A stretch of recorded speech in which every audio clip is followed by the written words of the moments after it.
अपने opinion poll ने भाजपा की खोल दी है पोल। कर्नाटक की जनता को उन्होंने छलने का काम किया है।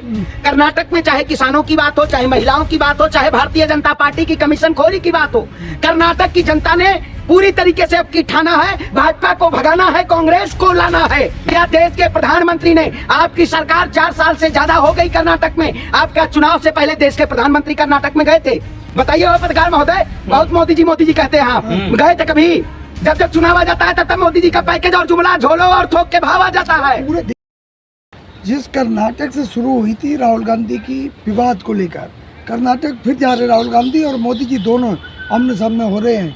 देखिए, कर्नाटक में जिस तरीके से कर्नाटक की जनता ने जिस तरीके से व्यूअर्स के जरिए अभी देखा होगा आपने, ओपिनियन पोल ने भाजपा की खोल दी है पोल।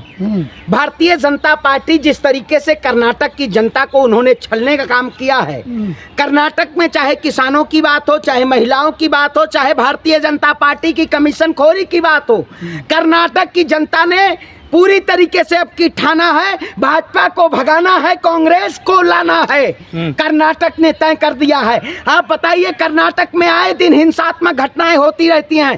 कर्नाटक में आए दिन भारतीय जनता पार्टी के नेता नए नए मुद्दों के जरिए कर्नाटक की जनता को गुमराह करने का काम करते हैं। क्या देश के प्रधानमंत्री ने, आपकी सरकार 4 साल से ज्यादा हो गई कर्नाटक में, आपका चुनाव से पहले देश के प्रधानमंत्री कर्नाटक में गए थे? बताइए पत्रकार महोदय, बहुत मोदी जी कहते हैं, आप गए थे कभी? जब जब चुनाव आ जाता है तब मोदी जी का पैकेज और जुमला झोलो और थोक के भाव आ जाता है। पूरे देश की जनता का ध्यान रखते हैं। पूरे देश की जनता का ध्यान रखे हैं। वाह वाह वाह वाह, देखो कितना बढ़िया सवाल है। पूरे देश की जनता का, देश की जनता का अगर पूरे देश की जनता का अगर ध्यान दे रखते तो आज देश की जनता बदहाली की तरफ ना होती, देश की जनता भुखमरी की तरफ ना बढ़ी होती। देश के युवाओं को हिंदू राष्ट्र की तरफ ले जाया जा रहा है। मोदी जी कर्नाटक की तरफ जा रहे हैं, नेता के बेटा लंदन पहुंच रहे हैं और बीजेपी कह रही है भ्रष्टाचारी, भ्रष्टाचार कर रहे हैं, जबकि सबसे ज्यादा भ्रष्टाचारी सरकार भारतीय जनता पार्टी है, जिनके शासनकाल में सबसे ज्यादा भ्रष्टाचारियों को बचाया जा रहा है। अगर आज देश में आप जिस तरीके से लोग आवाज उठाते हैं, अगर आवाजों को दबा दिया जाए तो कहीं ना कहीं इस देश में ये चोरों से हम देश को नहीं बचा सकते हैं। और फेंके जा रहे भ्रष्टाचारी, देखा कल केजरीवाल ने बोल दिया, उनको जुर्माना 25,000 का लग गया। अच्छा, वो भ्रष्टाचारी थे और राहुल गांधी भ्रष्टाचारी थे। एक मंच पे आ रहे सारे भ्रष्टाचारी, मोदी जी ने खुद कहा है। मोदी जी, मैं तो कह रहा हूँ, मोदी जी की पार्टी में सारे भ्रष्टाचारी गंगा की डुबकी लगा रहे हैं, वो दूध के धुले हुए हैं। अगर आप बीजेपी में चले जाइए, कितने भी मर्डर हो, कितने भी हत्या, कितने भी अपराध हो, तो बीजेपी एक ऐसी पार्टी बना रही है अपनी छवि कि हमारे में कोई भ्रष्टाचारी नहीं है। लेकिन एडीआर की रिपोर्ट अगर आप उठाएंगे, सबसे ज्यादा भ्रष्टाचारी भारतीय जनता पार्टी में बैठे हुए हैं। आप उठाइए, सेंगर की बात करिए, आप टी राजा की बात करिए, साध्वी प्रज्ञा की बात करिए, साक्षी महाराज की बात करिए, जो लोग धर्म के नाम पे इस देश को तोड़ना चाहते हैं, जो लोग विकास की बात नहीं करते हैं, केवल अजान हिजाब कुरान की बात करते हैं। क्या ऐसी सरकार चाहिए? पांडे जी, क्या ऐसी सरकार नहीं चाहिए? देश का मुद्दा ही पांडे जी इस टाइम यही है। बताइए, देश का मुद्दा ये है?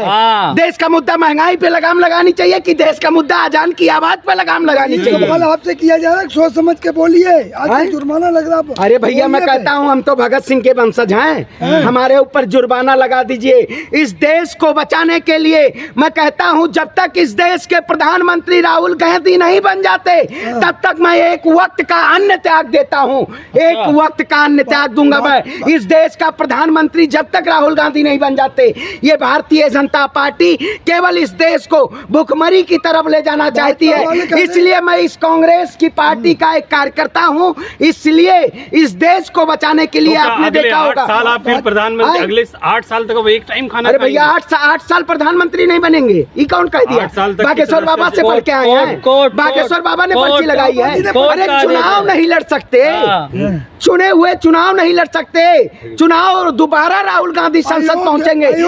अरे अच्छा, बहुत बड़ा दुर्भाग्य भैया इस देश का।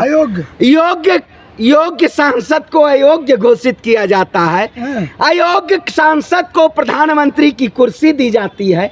इस देश का अगर प्रधानमंत्री अयोग्य ना होता तो आज अपनी डिग्री दिखा देते, देश के प्रधानमंत्री डिग्री दिखा देते, कि मैं योग्यता है मेरे अंदर, मैं इस कॉलेज से पढ़ा हूँ, यहाँ हमारे आज तक प्रधानमंत्री मोदी जी का कोई साथ चाय बेचने वाला नहीं मिला है। अरे मिला है मुझे कोई नहीं मिला भैया कि जो कह दे कि मैं प्रधानमंत्री मोदी जी के साथ चाय बेचा हूँ या प्रधानमंत्री मोदी जी के साथ मैं पढ़ा हूँ। कोर्ट ने खुद कहा है कि प्रधानमंत्री की डिग्री सार्वजनिक नहीं की जाएगी। हैं? कोर्ट ने खुद कहा है। हाँ ये चाहिए लोकतंत्र है, भाई, कोई अच्छा, भी प्रधानमंत्री बन भैया सकता मतलब है। ये तो बहुत बड़ा दुर्भाग्य है इस देश में, अगर पढ़े लिखे की डिग्री को छुपाया जा रहा है तो इसका मतलब जो सत्ता में बैठा हुआ वो पढ़े लिखों को रोजगार नहीं देना चाह रहा है। इसका मतलब कल से मैं भी नहीं बताऊं मैं इतना योग्य हूँ। हैं? योग्यता नहीं पूछनी चाहिए किसी की, योग्यता क्यों नहीं पूछनी चाहिए। आज तो पहले आपके घर में अगर कोई शादी करने भी आता है अपनी बहन बेटियों की तो वो भी पूछता है कि बच्चा कितना योग्य है।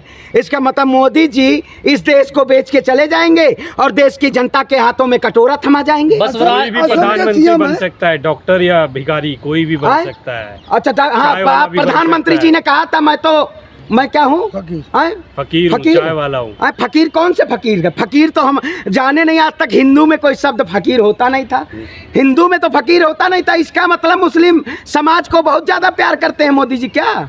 हैं? जो लोग कहते हैं इस देश में धर्म के नाम पे जो लोग लड़ाने का काम करते हैं वो फकीर नहीं थे, वो फकीर का नाम लेके देश को बेचना चाहते हैं और इस देश को बेचने में सबसे बड़ा योगदान देश के प्रधानमंत्री का है।